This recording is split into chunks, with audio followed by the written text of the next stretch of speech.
So today's video is going to be my first tutorial in what feels like a squillion years. And I kind of wanted to do something different. When I sat down, I really had no plan for what this was going to turn into. I just wanted to do something glittery and glowy and glossy. I know, right? I'm wearing lip gloss. What? So yeah, I hope you guys enjoy it. Feel free to substitute any of the products I use for whatever you have, and feel free to omit and or add steps to it if you're feeling squirrely. I would love to see pictures either way. Please subscribe if you have not, and check the down bar for links to all my social media platforms. Thumbs up the video if you enjoy it, and I will catch you in the next one. Love you more than you will ever know. Bye!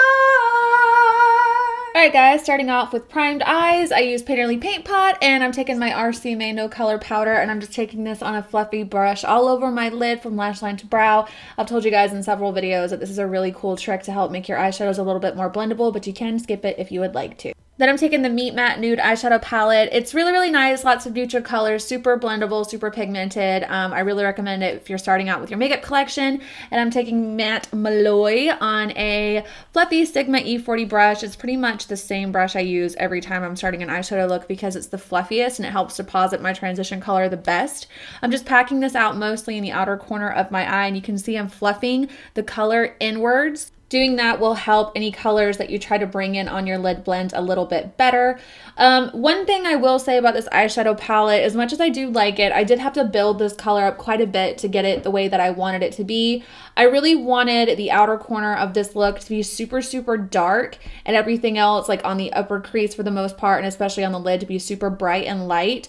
But if you're gonna have darker colors on the outer corner of your eye, you need to make sure that you blend up your transition color out there nice and pigmented, so it has something to blend into. Then I'm going to take Matte Rosen. I think that's what this one is. It's kind of a dark, kind of khaki brown color. It's going to give a little bit of a contrast with the slightly warmer shade that I went in with. And on a little bit of a smaller brush, I'm going to start working this on the very outer corner of my eye, and I'm going to keep it a little bit lower on that outer corner, much lower than I kept my transition color. This is going to help you build depth and dimension. I will link my how to create a cat eye video right here. It's extremely helpful, and it's got a lot more tips and fun facts than I can give you in this tutorial, so I do suggest watching it if you're feeling a little bit lost.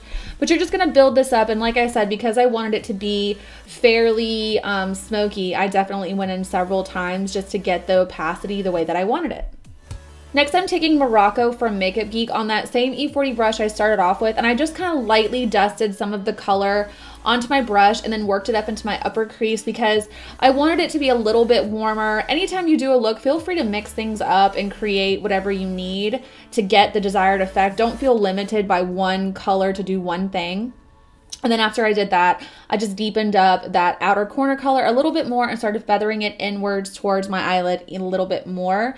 And then at this point, I started taking the darker color upwards just a little bit. Don't go too ham sandwich with this. Just try to keep it low underneath that transition color, but you can bring it inward some more. Then I took Matte Wood, which is this kind of center dark ashy color, on a smaller brush. This is one that I got from Sally's like a million years ago, but I really, really like it to pack some darker color in the outer corner. If you notice, this is the lowest that any of these colors are going to be on the outer corner of my eyelid. I'm just slightly adding a little bit at a time, and then I will take a bigger brush to blend it out and get it nice and faded into the rest of those colors that we've already applied on that outer crease. Once again, you guys know the drill. Keep your dark colors low. Then I'm taking this black color. I think this is Carbon, but any black will do, obviously, on a pencil brush. And I am just poking this, if you can imagine, even further and even lower on the outer corner of my eye. And I am flicking it slightly upwards because I did end up going in with kind of like a smoky liner situation on the outer corner of my eye later on. I really wanted this look to be very angular. There's a lot of lines in this, but you can obviously adjust it to suit your taste. And then, as always, blending it out. Now I'm taking this Batter Up Cream Eyeshadow Stick from the Balm. I really, really like this. Unfortunately, I will tell you guys, do not apply this on top of a powder the way that I did. I applied that powder initially all over my lid, and then when I put this on top of it, it did not build up in pigmentation the way it does on just kind of like a regular blank lid. That is just one tip I will give you. This stuff lasts a really long time. I put some on the back of my hand in the store when I was swatching it. I went to the gym after. I washed my hands a couple of times and it did not move at all. So it's really, really nice formula. I want a few more. But I'm just putting this all over the inner part of the mobile lid, and after I apply a layer, I will go in with a synthetic brush from Sigma just to blend it out and make sure the texture of it is soft and it's not too sticky going forward. Then I took this Overshadow Sex Pot from the Balm, and this one is called, I believe, If You Pay, I'll Fly or something. I don't know. I'll leave it down below. It's really, really beautiful, but let me tell you what. This was way, way, way, way, way more copper and orangey of a color than I think looks good on me. If you are deeper complected, do this step and leave it the way that it is. It would be absolutely stunning on you, but on me, it did not look the way that I wanted it to. So at this point, I'm kind of freaking out because I'm like, crap, I've come so far into this tutorial. This is too orange, what I'm gonna do. So I actually went in and kind of mixed some things in with it, and I will show you dupes of what the color turned out like if you don't have the things that I mixed together. But this is just a lesson, once again, with makeup. Do not feel limited by what you have in front of you. Work with what you have, mix things together. You can always customize things. And honestly, layering pigments is like one of my favorite things to do when it comes to creating eye looks. But I took this Too Faced Nude Beam glitter, which is beautiful and super versatile. And I just patted this all over my lid just to kind of lighten it up a little bit. And then it turned into this beautiful, like, champagne gold, light, gorgeous color. I mean, it's stunning. This glitter is one of my favorite things, and you can add it on top of anything and it just brings it to another place. I'll have this combination of products or anything similar. Half Baked from Urban Decay is a really, really, really good, beautiful alternative, and so is Magic Act from Makeup Geek. They both will do just fine. Moving on, I am taking Shroom from MAC, and I'm just putting this underneath my brow bone as a highlight. Don't skip it. And I'm just going to take this pencil brush with that same black that I started off with, and I'm just going to kind of start like lightly creating sort of a cat eye wing on the outer corner of my eye. It is optional, but I just thought I'd do it.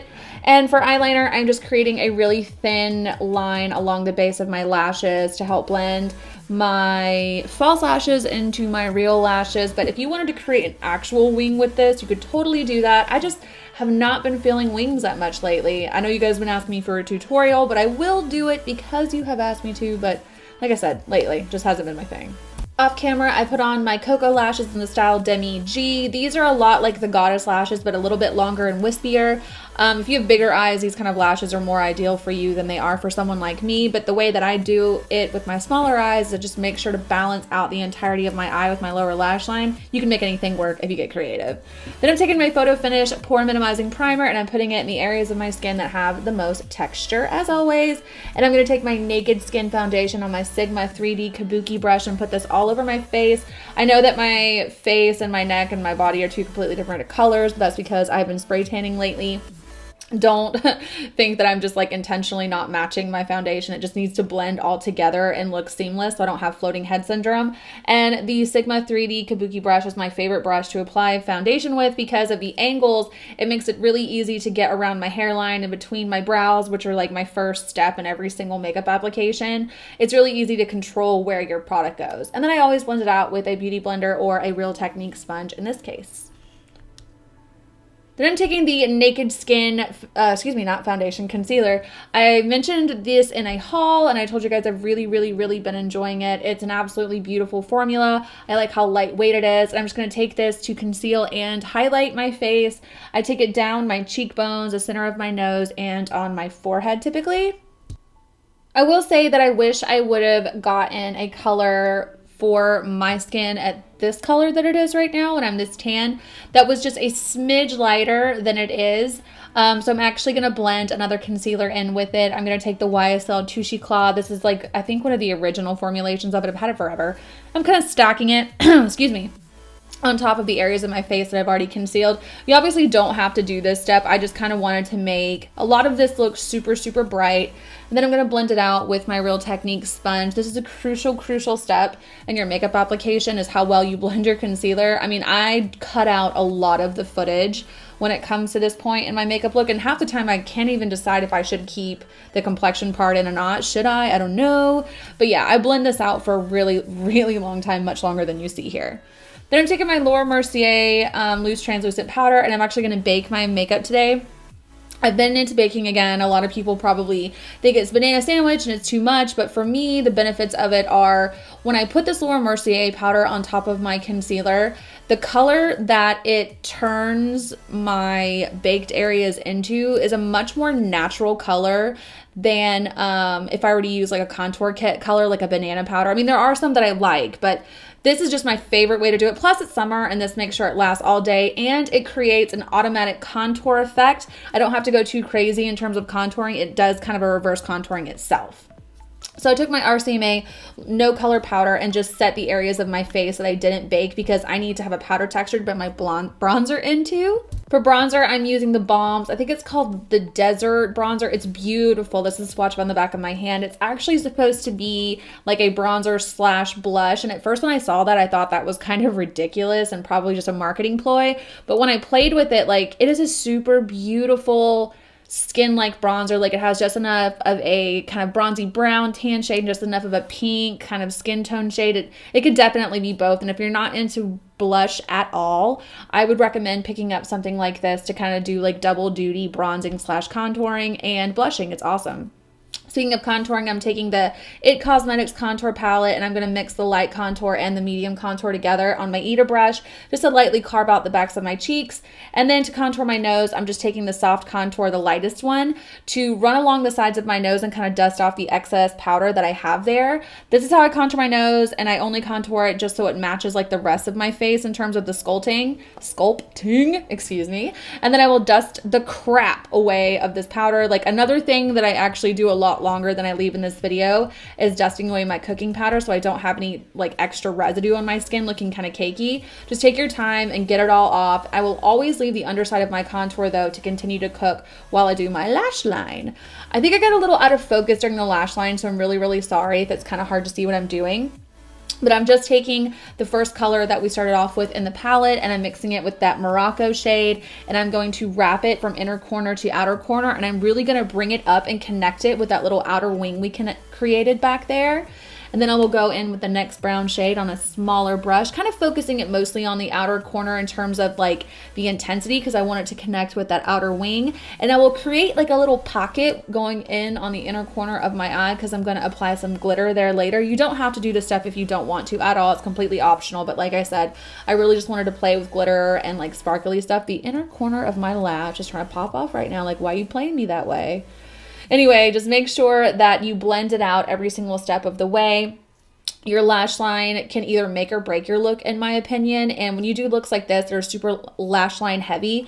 Just take your time and make sure you blend out the edges so it's seamless into your skin. Then I'm taking the darkest color in that palette on a push liner brush, and I'm kind of using that to just kind of deepen up this little pocket situation I've created on the inner corner of my eye.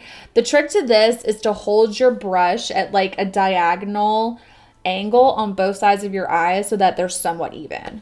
Then I'm taking the heavy metal glitter liner from Urban Decay and Midnight Cowboy, and I'm just putting this on that little pocket that I created. Once again, very optional. If you do not have this, you can use a regular glitter, or you could just take something like Max Nylon that's really frosty and glittery and bright to pop open those inner corners. Then I'm taking Lover blush from Illamasqua, which is one of my old favorites. I haven't used it in forever, but it's a gorgeous peachy, neutral, light tangerine color all over the apples of the cheeks. And then I'm taking Benefit What's Up. This is like my highlighter life changer that I told you guys about. So the way I use it is I apply it on the high parts of my cheeks and then I blend it out with a brush. And on top of that, I'm going to add the Laura Geller Gilded. No, that's a lie. It's not gilded. It's the Gelato Swirl Peach color. It's a beautiful shade for someone who doesn't like something too frosty white or too gold. It's like right there in the middle. And I'll highlight the bridge of my nose as well. For lips, I'm taking NYX's Natural Lip Liner. Ooh, excuse me, just bumped my table. All over the lips because it's a really great neutral color. And on top of that, I'm putting Anastasia Beverly Hills Crush, which is my new favorite nude lipstick of life. Then to top all of that off, I'm going in with Bite Beauty's lip gloss and Rambutan. I hope you guys really enjoyed this video. I'll catch you in the next one. Love you. Bye.